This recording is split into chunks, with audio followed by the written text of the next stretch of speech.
नमस्कार, sunrise news देख रहे हैं आप और मैं आपके साथ सलोनी श्री। आइए नजर डालते हैं विश्व भर की खबरों पर। बांग्लादेश में हिंदू मंदिरों पर हमले की कई वारदातों के बाद देश के दो बड़े मंत्रियों ने दो अलग मौकों पर बयान दिए हैं। गृह मंत्री असदुद्दीन जमन खान ने रविवार को कहा कि दुर्गा पूजा के दौरान पंडालों पर जो हमले हुए वह प्री प्लान थे और साजिश के तहत किए गए थे।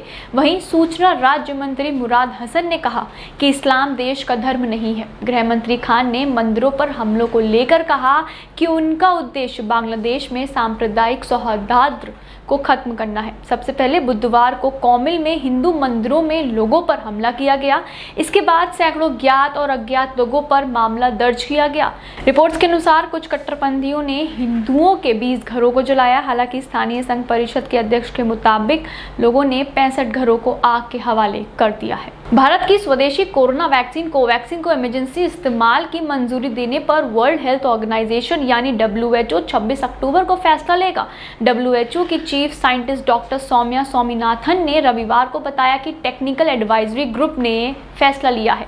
स्वामीनाथन ने ट्वीट किया है कि WHO इसके लिए कोवैक्सीन बनाने वाली भारत बायोटेक के साथ मिलकर डोजरी पूरी करने पर संपर्क करेगा। सौम्या स्वामीनाथन ने कहा कि हमारा लक्ष्य इमरजेंसी इस्तेमाल के लिए वैक्सीन का एक व्यापक पोर्टफोलियो और हर जगह आबादी तक पहुंचकर विस्तार करना है। इससे पहले इसी महीने की शुरुआत में WHO ने ट्वीट कर कहा कोवैक्सीन लगातार आधार पर डेटा उपलब्ध करा रहा है। अमेरिकी मीडिया राष्ट्रपति जो बाइडेन और बराक ओबामा पर कुछ सवाल उठा रहा है और वह ये हैं क्या राष्ट्रपति जो बाइडेन अपने पूर्व बॉस बराक ओबामा की सलाह पर फैसला ले रहे हैं और सरकार चला रहे हैं।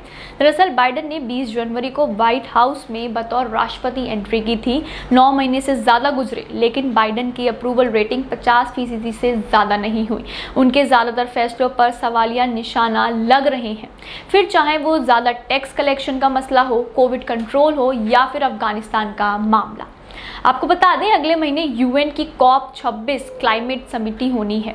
ये स्कॉटलैंड में होगी। पेरिस क्लाइमेट समझौता ओबामा के दौर में हुआ था और खास बात यह है कि इस समिति में अमेरिका की तरफ से बराक ओबामा भी हिस्सा लेंगे। मजे की बात यह है कि इस समिति में 1 और 2 नवंबर को जो बाइडेन और उनकी टीम भी हिस्सा लेने वाली है। हालांकि ये तय नहीं है कि ओबामा और बाइडेन एक साथ इस समिति में हिस्सा लेंगे या उन्हें अलग अलग इन्वाइट किया जाएगा। मलेशिया के विदेश मंत्री ने सोमवार को कहा कि मलेशिया और इंडोनेशिया ने परमाणु ऊर्जा से चलने वाली पनडुब्बियों को हासिल करने के ऑस्ट्रेलिया के फैसले पर कड़ा विरोध किया है, भले ही परमाणु हथियार योजना का हिस्सा नहीं हो। ऑस्ट्रेलिया, संयुक्त राज्य अमेरिका और ब्रिटेन के बीच पिछले महीने बने एक त्रिपक्षीय सुरक्षा समझौता ऑकस के बारे में बात करते हुए सैफुद्दीन अब्दुल्ला ने कहा कि 2 दक्षिण पूर्व एशिया देश सामान्य रूप से इसके प्रभावों के बारे में चिंतित हैं। इंडोनेशिया ने पिछले महीने कहा था कि वह चिंतित है कि ऑकस क्षेत्रीय हथियारों की होड़ को हवा दे सकता है।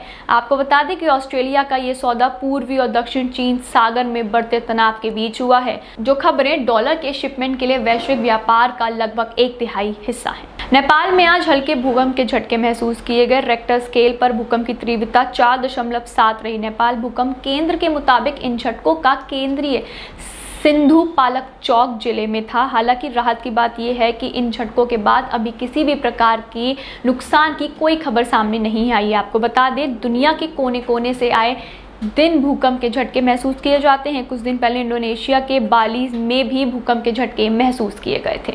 इस बुलेटिन में फिलहाल इतना ही। ऐसे ही और वीडियोस के लिए जुड़े रहे मेरे साथ और देखते रहिए सनराइज न्यूज़। धन्यवाद।